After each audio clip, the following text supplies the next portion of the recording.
हनुमान जी की भगवान राम के प्रति भक्ति और उनकी निःस्वार्थ प्रेम को दर्शाने वाली यह कथा अत्यंत प्रसिद्ध है। एक दिन हनुमान जी ने देखा कि माता सीता अपनी मांग में सिंदूर भर रही थी।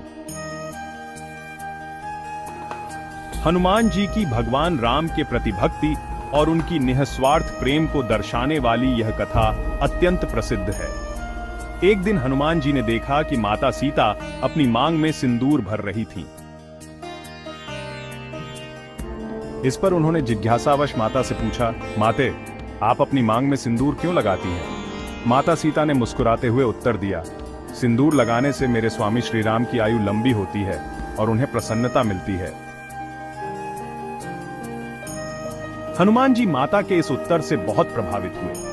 उनके हृदय में यह विचार आया कि यदि थोड़ा सा सिंदूर लगाने से प्रभु श्री राम प्रसन्न होते हैं और उनकी आयु बढ़ती है, तो यदि मैं अपने पूरे शरीर पर सिंदूर लगा लूं, तो उनकी प्रसन्नता और आयु अनंत हो जाएगी। यह सोचकर हनुमान जी ने अपने पूरे शरीर पर सिंदूर पोत लिया और भगवान राम के समक्ष उपस्थित हुए। उन्हें इस अवस्था में देखकर सभी चकित रह गए।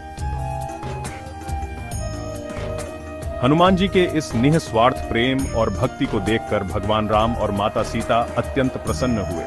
भगवान राम ने उन्हें गले लगाते हुए कहा, हनुमान, तुमने यह सिद्ध कर दिया कि तुम मेरे सबसे प्रिय भक्त हो। तुम्हारी भक्ति और प्रेम अतुलनीय है।